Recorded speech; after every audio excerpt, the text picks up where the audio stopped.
écouter, bonsoir. Nous poursuivons notre randonnée éducative à travers le pays.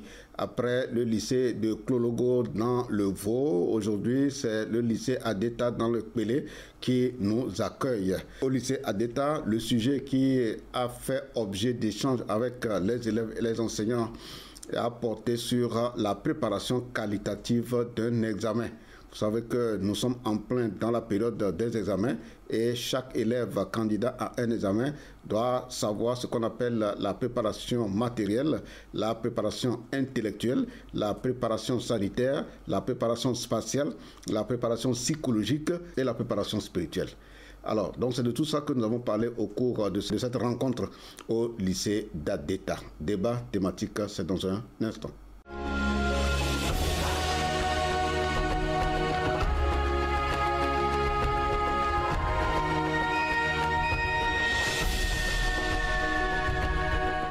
Avant d'aborder le sujet au centre des échanges au lycée Adeta, découvrons ensemble l'environnement de cet établissement en images.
Le lycée d'Adeta dispose d'une chorale qui nous plonge dans le recueillement avant d'ouvrir le débat sur la préparation qualitative d'un examen.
Au lycée Adeta, les élèves nous ont fait suivre l'hymne national en langue locale pour montrer que nous devons valoriser notre culture, nous devons valoriser nos langues.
À la suite de l'hymne national en langue locale, 2 élèves ont présenté quelques atouts très rapidement, des atouts de la préfecture d'Adeta. Bienvenue dans la magnifique et accueillante préfecture de Kpélé. À l'entrée de la préfecture de Kpélé, venant de Kalimé déjà à Akata, l'on découvre les sites d'extraction de la pierre d'Akata communément appelée Akatakpé.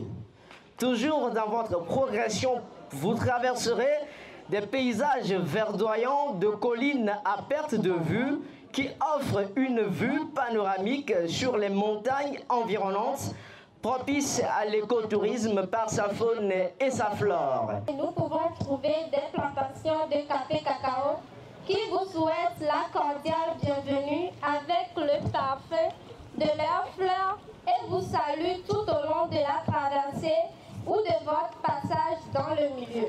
Ces plantations avaient fait et font toujours la fierté du peuple Kpélé dans la production rizicole qui a donné naissance à la fête traditionnelle du peuple Kpélé et Venons-en, une fête très célèbre qui va au-delà des frontières togolaises.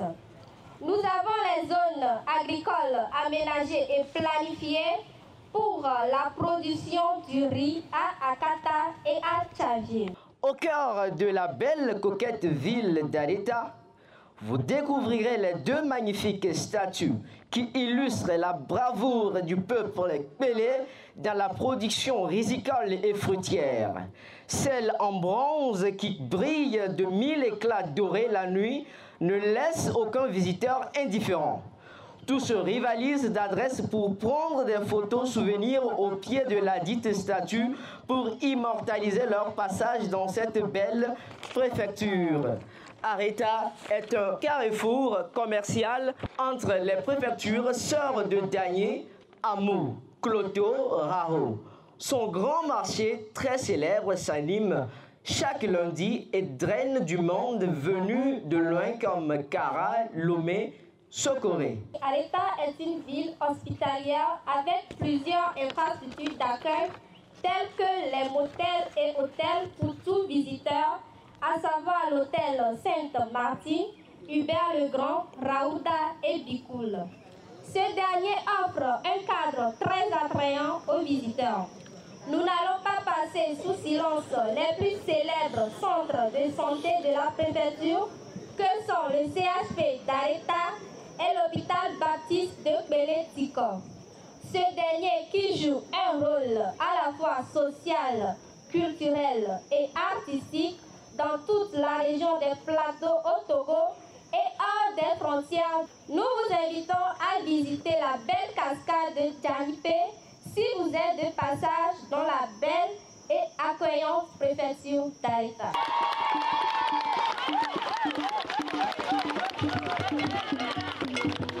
Au lycée d'Adeta, comme dans tout établissement, il y a des acteurs incontournables du système éducatif que sont les parents d'élèves. Ils sont représentés par une association, l'association des parents d'élèves.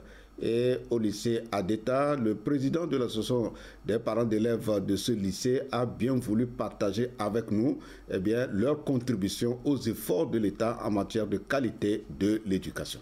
Presque comme tout établissement, nous avons des problèmes d'enseignants, nous avons les problèmes d'indiscipline des élèves et surtout que nous avons débattu lors du forum scolaire de la fois passée en aidant les élèves à mieux se comporter pour faire face à leur vie scolaire pour un bon résultat de fin d'année. L'État fait d'efforts. Sinon, le lycée d'Adeta regorge beaucoup de structures. Notre école est clôturée. Nous avons des bâtiments, de nouveaux bâtiments gorgés de bancs. Voilà. Donc ça c'est pour l'État, mais vous savez, ça ne suffit jamais. Pour les parents, je les invite à plus d'efforts, comme nous le faisons, d'accompagner les enseignants, de conseiller les élèves à mieux se comporter pour leur réussite. À la suite du président de l'association des parents d'élèves, le proviseur du lycée a planté le décor pour contextualiser le sujet pour lequel l'entretien avec les élèves aura bientôt lieu.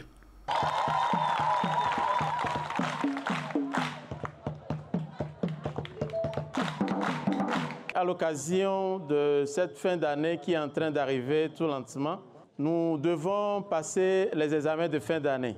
Et à l'occasion donc de ces examens de fin d'année, nous nous sommes dit que nous devons faire appel à un spécialiste que vous connaissez pour venir nous parler de la préparation qualitative de l'examen. Qu'est-ce que nous devons faire avant, pendant et après l'examen sur le plan psychologique, sur le plan spirituel, sur le plan intellectuel, mais aussi sur le plan physique et moral. Comment devons-nous préparer les examens? C'est ce que nous allons découvrir tout à l'heure. Pour aborder le thème sur la préparation qualitative d'un examen, donc les phases de préparation d'un examen, nous avons été sollicités pour partager notre petite expérience. Les enseignants, les inspecteurs vont partager eux aussi leurs expériences pour que les élèves soient suffisamment édifiés avant le jour J. Bonjour chers élèves, je suis content de savoir que votre proviseur a pris l'initiative de vous entretenir sur des rappels que en fait nous allons faire. Je dis bien des rappels dans la mesure où vos professeurs, le proviseur, même vos parents vous disent déjà ce que nous allons essayer de répéter en ajoutant juste quelques éléments. Pourquoi c'est important qu'on rappelle aux élèves ce que nous appelons par préparation qualitative d'un examen? Vous avez vu que le mot qualitatif est intégré là-dedans pour dire qu'il y a aussi une mauvaise préparation aussi qui existe. Si la préparation de l'examen est mauvaise, on doit s'attendre à des taux de réussite minables. Or, ce n'est pas ce que le gouvernement qui met les moyens à la disposition du système éducatif veut. Ce n'est pas l'objectif visé non plus par les inspecteurs, par les parents, par les chefs d'établissement, par les enseignants, non plus par vous. Ou bien quelqu'un veut un mauvais résultat. Très bien. Comme nous tous, même les médias que nous sommes soucieux de très bons résultats en fin d'année pour dire que l'investissement que chacun des acteurs que nous avons cités là, leur investissement doit porter du fruit. Il faut toujours faire un investissement qui donne un bon résultat à la satisfaction de ceux qui investissent. Et nous avons eu l'occasion de vous expliquer ici que le seul fait que vous-même, en tant qu'élève, vous quittez chaque matin pour venir à l'école, le matin, le soir, le matin, le soir, c'est un investissement parce que c'est de l'énergie que vous injectez. Vous avez fait la physique, non? Ou bien c'est pas ça? Très bien. Alors, ça m'amène rapidement à vous rappeler que quand on parle de la préparation qualitative d'un examen, c'est d'abord l'affaire des ministères en charge de l'éducation et de la formation. Parce que dans le système éducatif, il y a le ministère de l'enseignement primaire secondaire et il y a le ministère de l'enseignement technique et de l'apprentissage. Donc, c'est les deux qui préparent en réalité les élèves pour des examens tels que le CPD, le BPC, le bac 1, le bac 2. La préparation commence par le niveau du ministère. Le ministère qui injecte depuis un certain nombre d'années des réformes.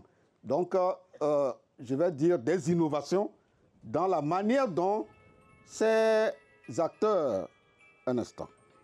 Le ministère prend des décisions, des orientations qui sont appliquées par les services déconcentrés comme la direction des examens concours, comme les directions régionales de l'éducation et par ricochet les inspections et les établissements. Aujourd'hui, on va vous dire, ah, on a décidé désormais que les choses se fassent de telle façon ou de telle autre. Quand on prend par exemple la direction des examens concours, il y a une manière de proposer aujourd'hui les épreuves. Il y a une manière de concevoir les épreuves. Il y a une manière de corriger aussi. Ça fait partie des innovations. Par exemple, l'année précédente, on a pris le bac 1 des élèves de Plateau Ouest. Vous êtes dans Plateau Ouest ici. On a amené dans Lomé. Et c'est les professeurs de Lomé qui ont corrigé. On a pris ceux de Lomé, on a balancé entre Plateau et Kara.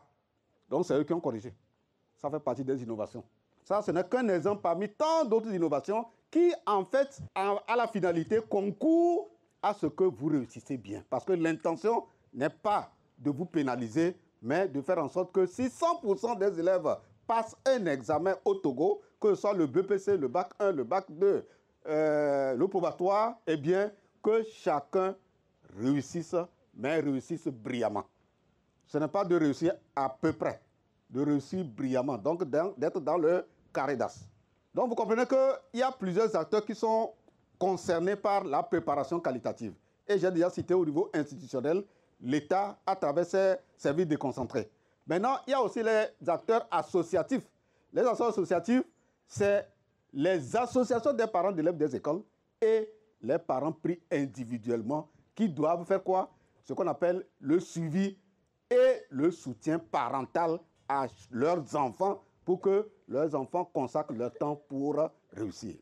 On vous a toujours dit que la réussite en fin d'année, la bonne réussite en fin d'année commence le premier jour.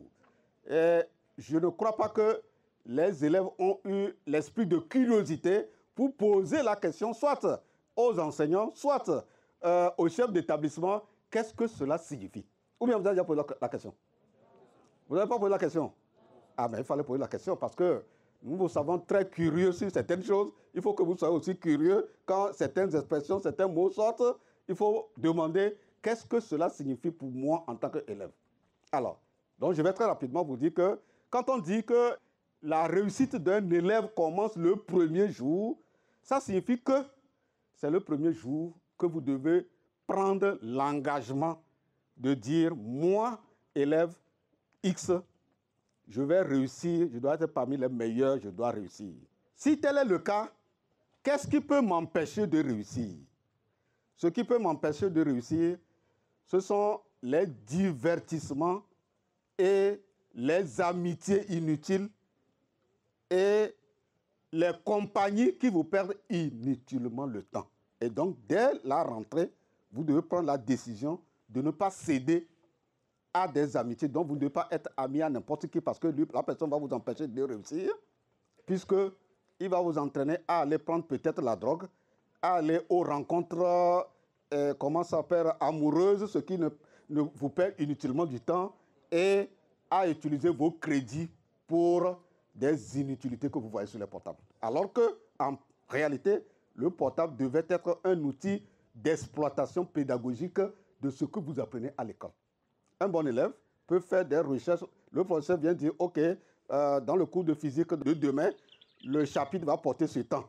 Vous rentrez dans ce Google et vous faites toute la recherche et vous attendez le professeur avec des questions rouges. C'est ça un bon élève qui sait comment on exploite le portable. Donc ça veut dire qu'on peut voir l'élève sur le portable, un bon élève sérieux, élève averti. Ça ne veut pas dire qu'il est en train de voir des négativités, mais il est en train de faire des recherches. Donc, le premier jour de la rentrée, vous devez vous engager à être parmi les meilleurs, à être excellent. Et c'est la culture de l'excellence que l'État, les parents, les enseignants et vous-même, normalement, vous devez viser à chaque fois. Si tel est le cas, ça veut dire que depuis la rentrée jusqu'à aujourd'hui, on n'a pas besoin de faire une rencontre comme ceci, mais comme c'est important de vous faire des rappels en tant qu'apprenant, c'est pour ça que le proviseur a pris l'initiative, avec la bénédiction de son chef hiérarchique, qui est le directeur régional de l'éducation, de nous faire appel pour que nous puissions partager les points essentiels de ce qu'on appelle la préparation qualitative. Qui n'a pas compris? Quand on parle de préparation qualitative en ce qui concerne l'élève, il y a des points clés de rappel. Le premier point, c'est ce qu'on appelle la préparation matérielle. Quand on dit préparation matérielle, ça signifie simplement que l'élève qui doit passer ou qui va passer un examen doit apprêter ce qu'on appelle son trousseau d'examen. Quand nos mamans vont à l'accouchement, pour ceux qui ont assisté les mamans, là, vous avez vu, non? Ils préparent le trousseau, bien, c'est pas ça? Ils doivent prendre le seau, les pagnes, les parfums, avant d'aller à la maternité, n'est-ce pas? C'est la même chose. Vous aussi, vous êtes en train d'aller à la maternité. Alors, vous aussi, la préparation matérielle veut que rien de ce dont vous aurez besoin matériellement ne vous manque à la veille de l'examen ou pendant l'examen. Qu'est-ce qu'on doit mettre dans le trousseau? Dans le trousseau, vous devez avoir besoin de bics. Et il ne faut pas mettre un seul bic dans votre trousseau, il faut mettre au moins 4 bics. Si un ne marche pas, vous prenez l'autre. Ça s'appelle le secours. Parce que vous n'irez pas, on ne vous autorisera pas à prendre le secours chez un autre candidat. Parce qu'il y a ce qu'on appelle la police des examens. Je crois que l'établissement a eu le temps, pour ceux qui vont passer les examens, l'établissement a eu le temps de vous expliquer ce qu'on appelle la police des examens. C'est des dispositions qui sont prises pour dire ceci est autorisé au candidat, ceci n'est pas autorisé. Vous voyez, non? Très bien. Donc, il y a tout le matériel dont vous avez besoin pour écrire, pour les épreuves, par exemple, de sciences physiques et autres. Vous devez avoir ça dans le trousseau, sans oublier le document clé qui vous donne accès à la salle d'examen, qu'on appelle ta carte scolaire. Ce n'est pas le jour de l'examen, tu vas perdre du temps pour fouiller, où est-ce que j'ai laissé ma carte? Non, non, non. Vous devez avoir ça dans un petit sac qu'on appelle le trousseau et vous rangez tout ça. C'est comme ça qu'on dit qu'un élève est organisé. Donc, la qualité d'organisation d'un élève, ça commence maintenant et ça, vous allez répercuter ça dans la vie quand vous allez assumer des responsabilités comme les responsabilités qu'assument vos chefs d'établissement et vos enseignants surveillants, en tout cas tout le corps administratif qui vous accompagne dans leur mission. La préparation matérielle signifie aussi que vous devez avoir dans votre trousseau le raglan, parapluie, parce que généralement les examens se déroulent en période pluvieuse et on ne vous pardonnera pas le retard. Si vous êtes en retard, eh bien, vous ne rentrerez pas dans la salle d'examen. C'est parce qu'il y a quelquefois de l'indulgence. Sinon, vous êtes en retard d'1 minute, on ne vous permettra pas de rentrer dans la salle. Donc, préparation matérielle, vous pouvez ajouter d'autres choses dont vous aurez besoin matériellement. Les gommes, les crayons, les cocos, tout ça, vous devez les avoir. Maintenant, on quitte là-bas pour aller à la préparation. Quelle préparation qui connaît?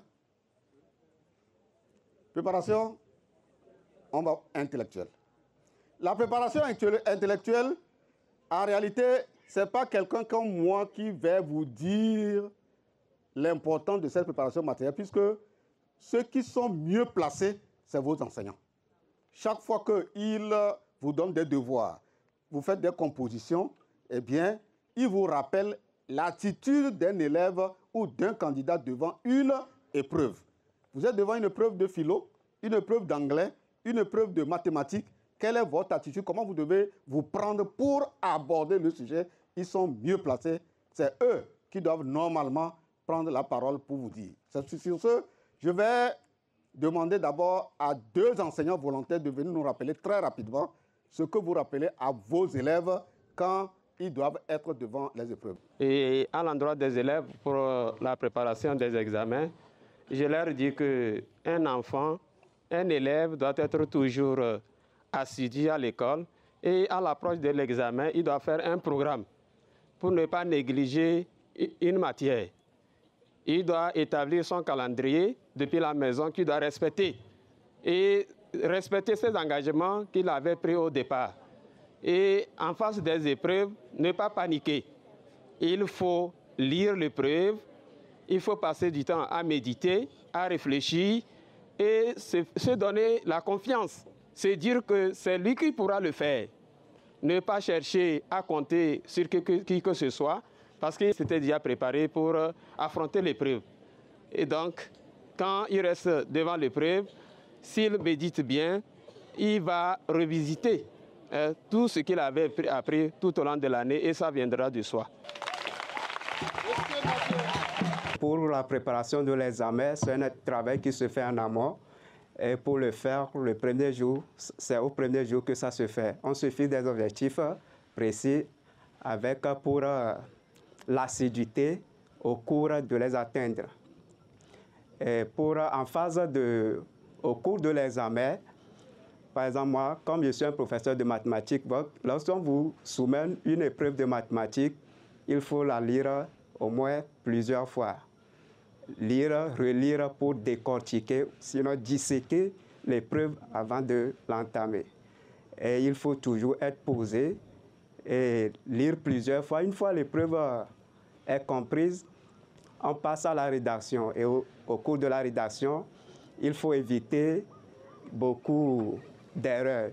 C'est-à-dire qu'il faut travailler de telle sorte que lorsque vous êtes sûr de réussir 2 exercices, il faut se concentrer là-dessus et réussir ces deux exercices pour pouvoir avoir la moyenne. Mais une fois que vous êtes en face de l'épreuve, pas de panique. Puisque des fois, lorsque l'élève est en face de l'épreuve, il y a plusieurs paniques et ils se disent que c'est fini pour lui. Et c'est la peur souvent qui fait que beaucoup d'élèves, sinon loupent les épreuves et passent à côté. Et si vous êtes confiant, si c'est 2 exercices que vous voulez faire pour avoir la moyenne, vous vous mettez à fond là-dessus et vous le faites pour pouvoir réussir l'exercice. Et à la fin, il faut lire, relire ce que vous avez déjà fait, comme écrit pour éviter des petites erreurs, surtout les erreurs de signes. Et puis, lorsque vous faites déjà une erreur de signe en mathématiques, vous pouvez beau travailler, mais il suffit d'une erreur de signe de moins au lieu de plus, c'est fini, vous passez à côté.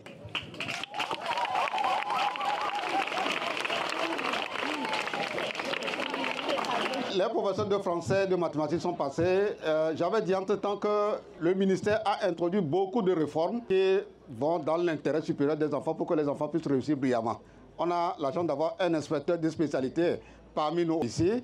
Alors, il va nous dire les innovations qui sont apportées, comment les épreuves se présentent aujourd'hui aux examens pour faciliter les bonnes performances des élèves, pour que les élèves réussissent très bien en sciences physiques.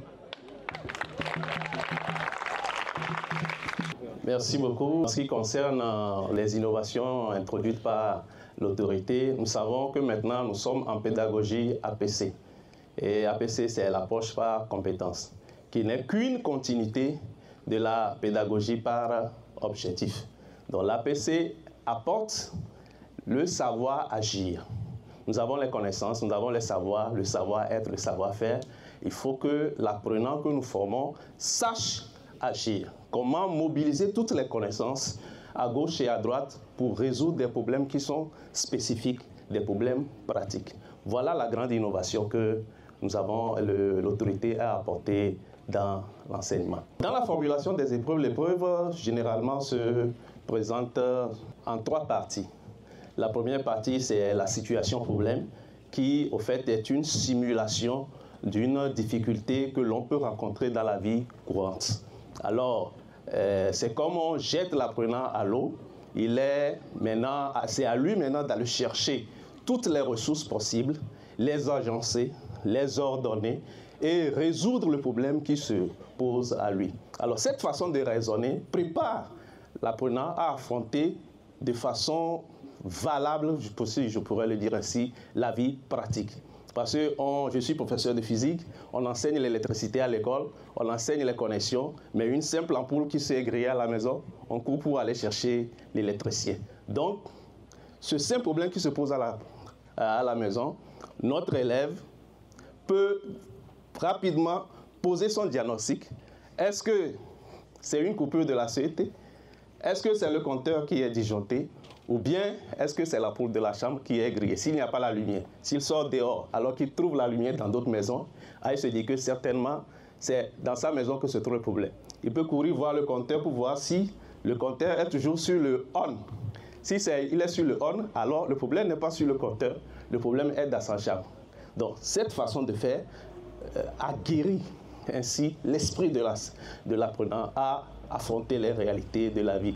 Mais les évite d'être spectateurs et de subir les vicissitudes de la vie. Nous ne travaillons pas seulement pour les notes, nous travaillons aussi pour les compétences, surtout les compétences. Voilà, les notes c'est bien, mais les compétences c'est mieux. Voilà, donc l'épreuve prend en compte l'évaluation des compétences. Et si les compétences sont avérées, les notes vont suivre. Nous sommes dans un nouveau système que nous avons embrassé il y a à peu près 7 ans. Donc ceux qui n'avaient pas échoué depuis la 6e, leur aboutissement, ils seront en terminale cette année. Donc l'examen n'est pas encore là, mais compte tenu des échos que nous avons des établissements, c'est-à-dire les rapports de devoirs surveillés, les rapports de composition régionale, nous pouvons dire que nous attendons de pied ferme l'examen.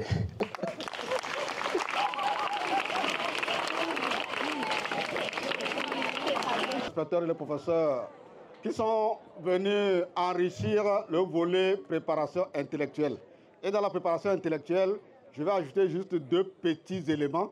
Les 2 éléments, c'est quoi? C'est par rapport aux élèves surtout qui sont en série D. Et la plupart, de toute façon, que ce soit A ou D ou C, par rapport à 2 matières qui paraissent être des matières bêtes noires, alors qui ne devaient pas être ainsi.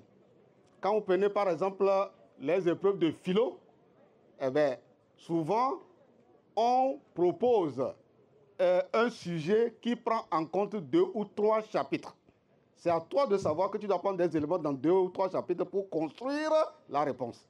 Mais il n'y a que certains élèves, dès qu'ils voient un mot, ils déversent un sous-chapitre.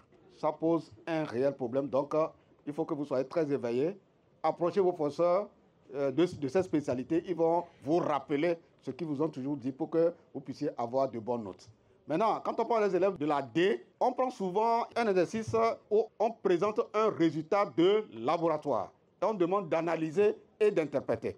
Et comme vous perdez votre temps sur les WhatsApp, au lieu de lire et de fouiller les dictionnaires, vous confondez analyse à la place de l'interprétation et vous faites l'interprétation à la place de l'analyse. Vous sortez, les journalistes vous tendent le micro, comment vous avez trouvé le peuple du SVT abordable, alors que tu as mis des conneries sur la copie et tu t'attends à de bonnes notes et tu es surpris lorsqu'on te donne le relevé. Donc là aussi, je vous recommande d'approcher mieux les professeurs de SVT. Ils vont bien vous expliquer comment on aborde. Je suis sûr qu'ils vous l'ont déjà dit, puisque vous avez fait des compositions, vous avez fait des évaluations, ils vous l'ont déjà dit. Donc prêtez beaucoup attention à tous les conseils qu'ils vous donnent pour ne pas avoir de mauvaises notes. Alors, je vais terminer par 2 niveaux de préparation. La préparation psychologique. Quand on parle de la préparation psychologique d'un examen, c'est quoi? C'est la peur face à l'examen et les rumeurs. Vous ne pouvez pas aller à l'examen si vous n'avez pas confiance aux enseignants, aux autorités qui organisent l'examen. Quand certains candidats raisonnent en disant que les copies qu'on donne aux professeurs, aux correcteurs sont tellement nombreuses, on leur donne une pile de copies. Quand ils sont fatigués, ils dorment et puis ils biffent seulement, ils mettent des rouges dans les copies des élèves. Qui vous dit que c'est comme ça que ça se passe? Qui vous a dit que c'est comme ça? Ça ne se passe pas comme ça. On donne des copies raisonnables selon le temps qu'on donne aux correcteurs. S'il a 1 heure de temps, on sait qu'en 1 heure de temps, il est capable, selon la matière, de corriger un certain nombre. Voilà, c'est comme ça que ça se passe. Donc, il faut que vous sortiez de votre tête tout ce qu'il y a comme rumeur concernant les correcteurs. Autre rumeur, que l'université est remplie, donc on ne veut pas que beaucoup d'élèves rentrent là-bas. Donc, on va réduire les taux de réussite. Qui vous a dit que l'autorité procède comme ça en réduisant les taux de réussite? Ça ne se passe pas comme ça. Donc, il faut vous départir de toutes ces rumeurs-là. Ce n'est pas parce qu'il y a beaucoup d'étudiants à l'université, dans les amphis, qu'on va réduire le taux de réussite. En réalité, Est-ce que vous savez que c'est vous-même qui réduisez les taux de réussite?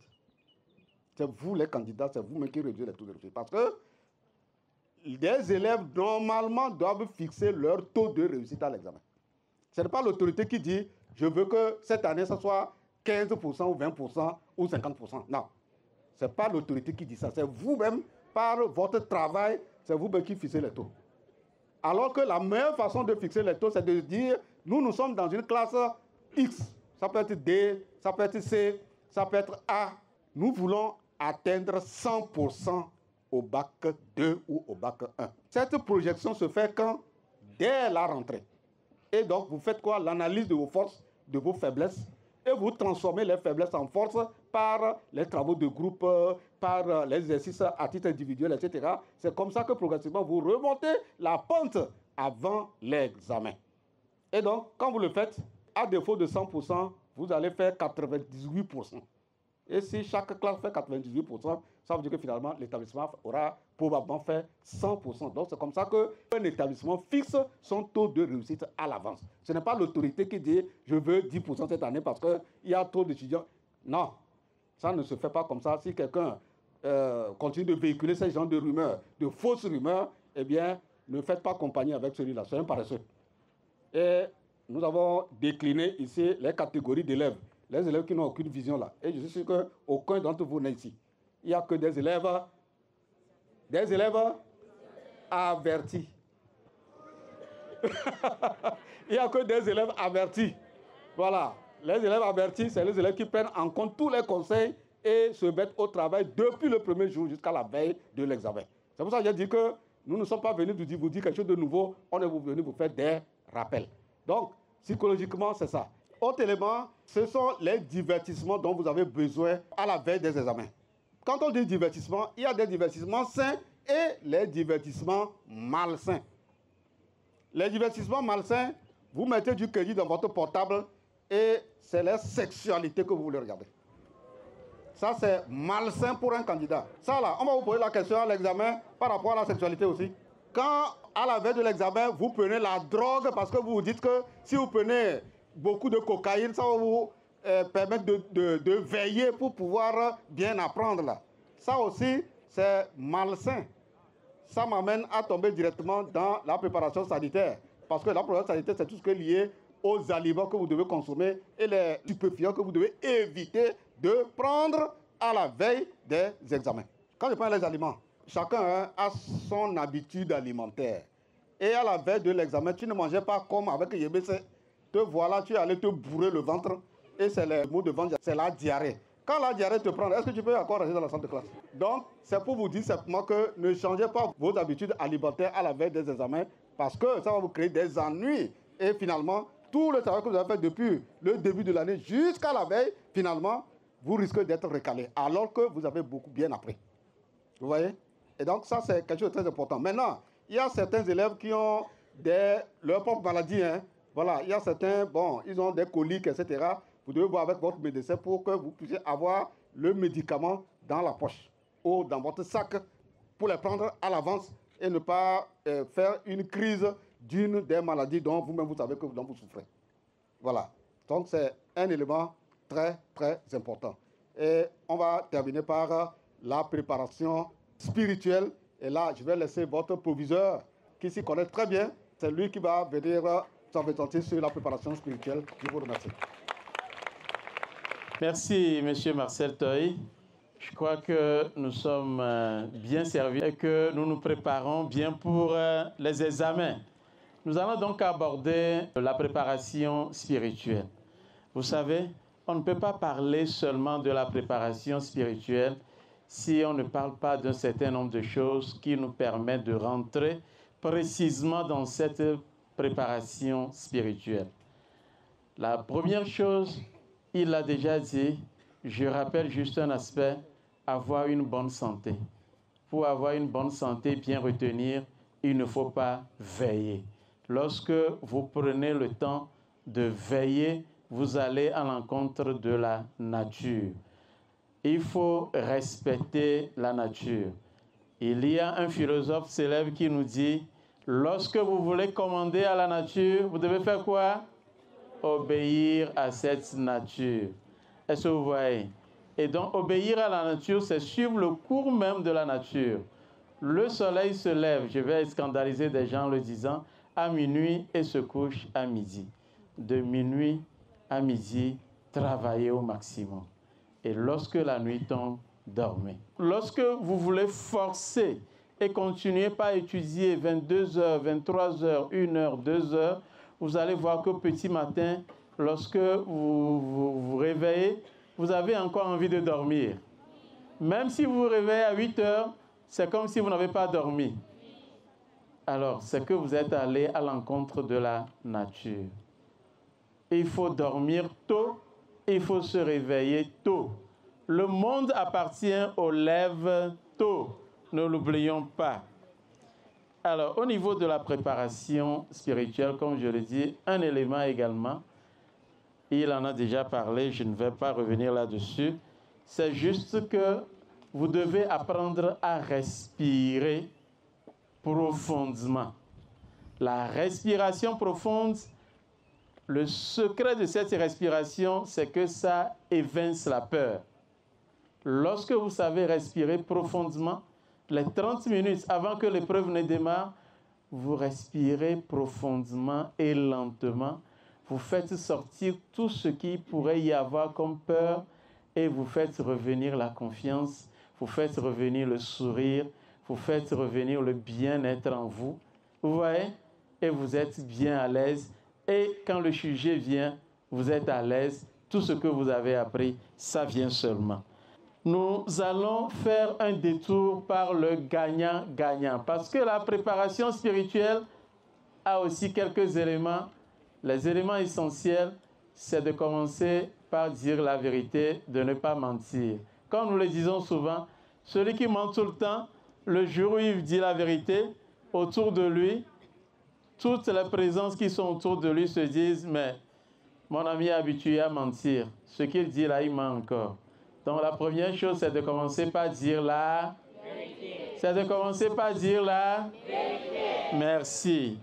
La deuxième chose, c'est de pardonner à soi et aux autres. Si vous ne pardonnez pas à vous-même et aux autres, vous serez tout le temps énervé à l'intérieur. Et lorsque vous avez tout cela à l'intérieur, vous ne pourrez plus être vraiment à l'aise pour travailler. Il faut se pardonner, il faut pardonner aux autres. Le troisième élément, c'est se purifier. Purifiez votre langue.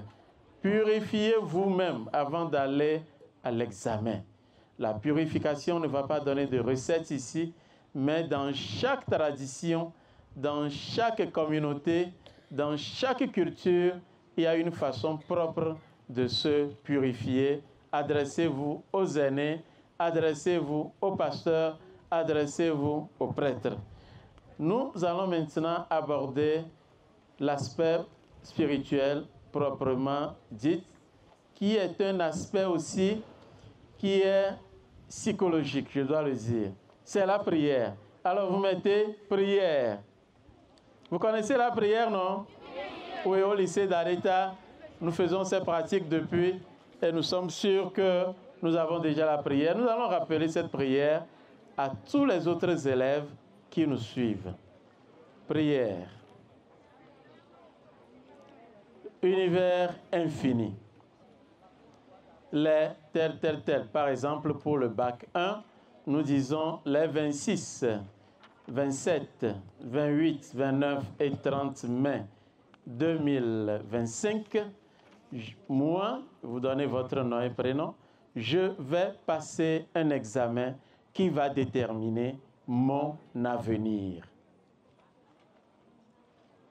Allez à la ligne. Je veux être en bonne santé. À la ligne. Je veux me souvenir parfaitement de tout ce que j'ai appris. À la ligne. Je veux connaître à l'avance tout ce qui me sera demandé. Alors, vous pouvez aligner autant de « je veux » que vous le voulez. Ça dépend des problèmes particuliers qui vous affectent. et terminer par cette phrase « Je le sais, j'ai déjà réussi ». Et cette prière, alors vous allez fermer par « Gratitude infinie, univers infini ». Et vous activez cette prière sur 3 plans. Et vous le faites comme la dernière chose que vous faites avant de vous endormir. Alors, vous l'activez sur le plan physique, ça signifie que vous allez réciter cette prière tellement rapide, vous allez le réciter régulièrement, que cette prière vous reste en tête. Ça, c'est la première condition. Lire régulièrement cette prière de façon à pouvoir retenir cela. Deuxième condition est activation donc sur le plan émotionnel. C'est lorsque vous lisez la prière, lorsque vous dites la prière, il faut sentir, il faut ressentir ce que vous dites. Tant qu'il n'y a pas le ressenti, la prière n'est pas activée. Quand vous dites « je veux être en bonne santé », il faut vous voir en bonne santé le jour-là en train de travailler. Mais cela présuppose également qu'à 2 semaines de l'examen, vous êtes allé faire un contrôle, que vous avez pris les produits, c'est déjà dit. Troisième activation sur le plan mental. Quand vous faites la prière, visualisez tout ce que vous dites. Lorsque vous voyez en image tout ce que vous dites, vous souriez. Quand vous dites par exemple la phrase à la fin, « Je le sais, j'ai déjà réussi », vous devez vous laisser envahir par cette émotion. C'est comme on a déjà affiché les résultats et quelqu'un est venu vous dire « Ah, toi, tu as réussi ». Quelle serait cette joie qui va vous envahir quand on vous dirait cela? C'est précisément cette joie qu'il faut actualiser chaque soir avant de s'endormir. Restez dans cette joie et vous allez voir que c'est possible sur le plan psychologique et spirituel d'arriver à s'en sortir pour réussir son examen. Merci.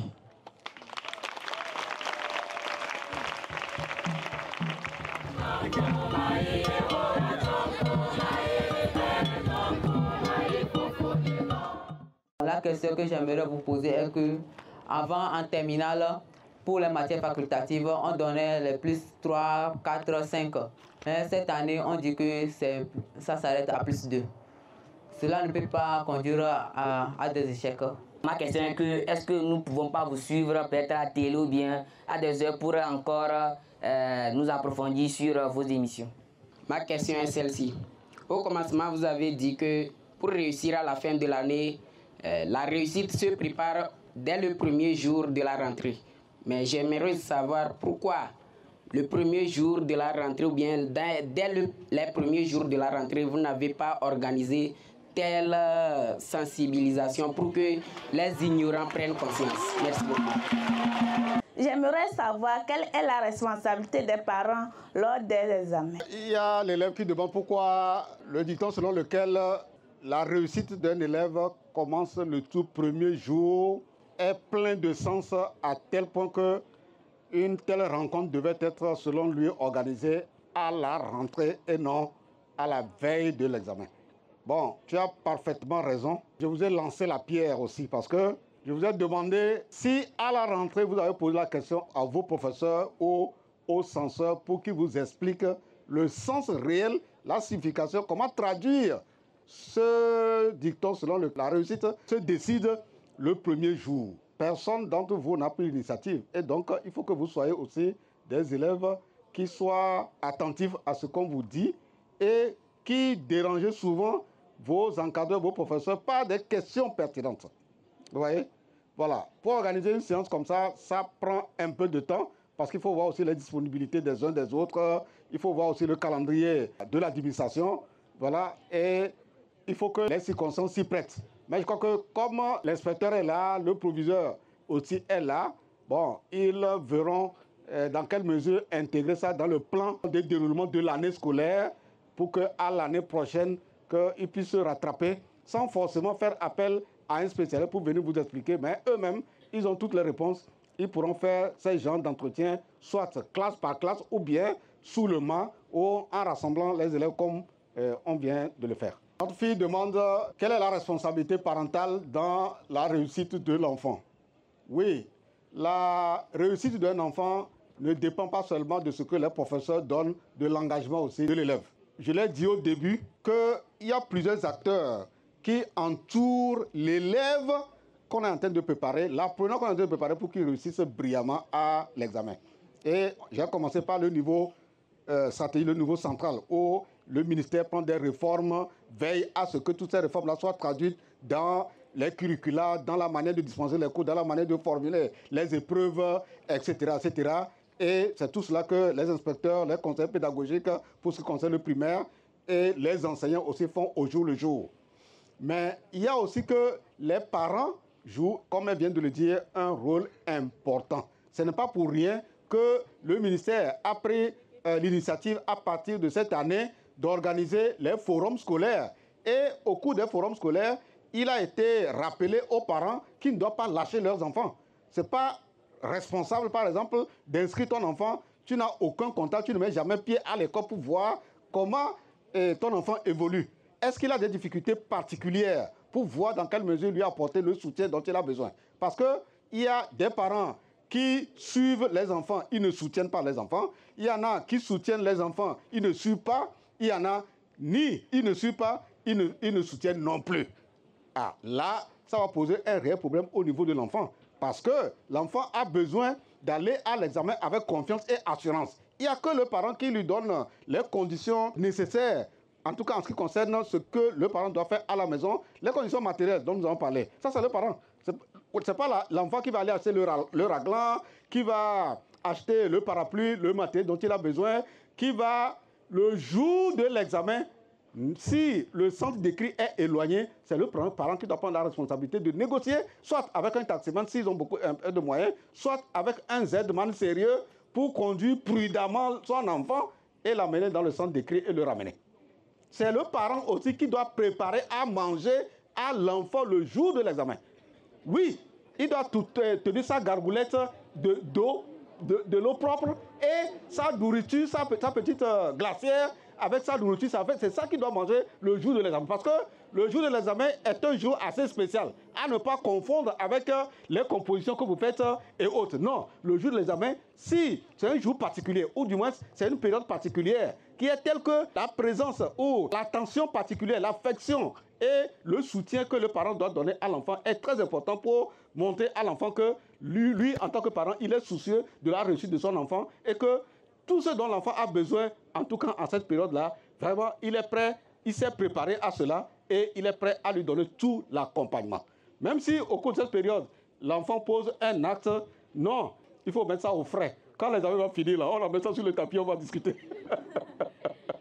Donc, c'est un peu les apports de réponse que je peux donner en laissant maintenant la parole au proviseur.